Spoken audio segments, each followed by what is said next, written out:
अगर किसान आत्महत्या करता है तो यकीनन उसकी सुर्खी नहीं बनती है कि अब ये आंकड़े किसी अखबार की सुर्खियां नहीं बनते, ना तो किसी टेलीविजन के चैनल के अंदर इनका जिक्र होता है, क्योंकि ये आंकड़े इस मुल्क के अंदर किसानों की आत्महत्या आज भी कितनी हो रही है वो बताते हैं। जानते हैं कि ये कानून महज अपनी पीठ थपथपाने के लिए सरकार लेकर आ रही है, इसीलिए सरकार को एक और झूठ बोलने के लिए मैं बहुत बहुत मुबारकबाद पेश करता हूं। अध्यक्ष महोदय, मैं आपके जरिए मंत्री जी को कुछ आंकड़े सुनाना चाहता हूं, इस सदन को कुछ आंकड़े बताना चाहता हूं।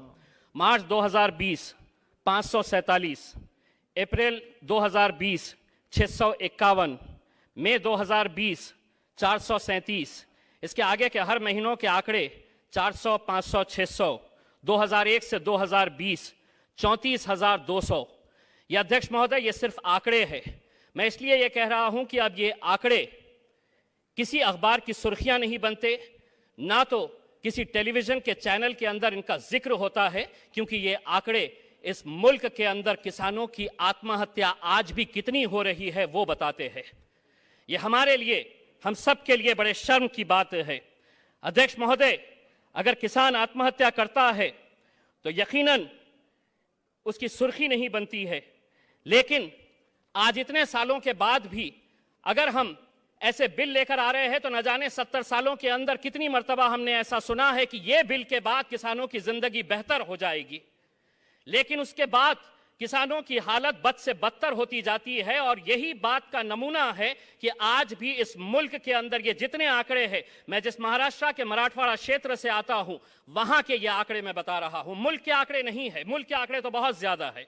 अध्यक्ष महोदय, मेरे महाराष्ट्र के अंदर आज किसान आंदोलन कर रहा है, ये प्याज का किसान है। मंत्री जी वो कहता है ये प्याज मेरी है, मैंने पैदावार किया है इसे, आपने एक्सपोर्ट के ऊपर पाबंदी लगा दी है। क्या वजह है? महज किसान अगर 2 रुपये ज्यादा कमा रहा है एक्सपोर्ट के जरिए, उसे अगर 10 रुपये अपनी पैदावार के ऊपर ज्यादा मिल रहे हैं, तो क्यों सरकार ने इसके एक्सपोर्ट के ऊपर पाबंदी लगा दी है? और अगर आप उनके खिलाफ कानून लेकर आते हैं तो मैं सरकार से एक सवाल पूछना चाहता हूं कि आपके खिलाफ कौन कानून लेकर आएगा? जब कोरोना वायरस के दौरान इंटरनेशनल मार्केट के अंदर क्रूड ऑयल की कीमत $2, $3 प्रति बैरल हो गई थी, तो आपने पेट्रोल और डीजल के दाम नीचे नहीं किए थे, बल्कि धीरे धीरे बढ़ा दिए थे। अध्यक्ष महोदय, आज से 10 साल पहले मैं राजनीति में आने से पहले पत्रकार था। आपको याद होगा कि आज से 8-10 साल पहले प्याज की कीमत 50 रुपये से 60 रुपये तक की हो गई थी।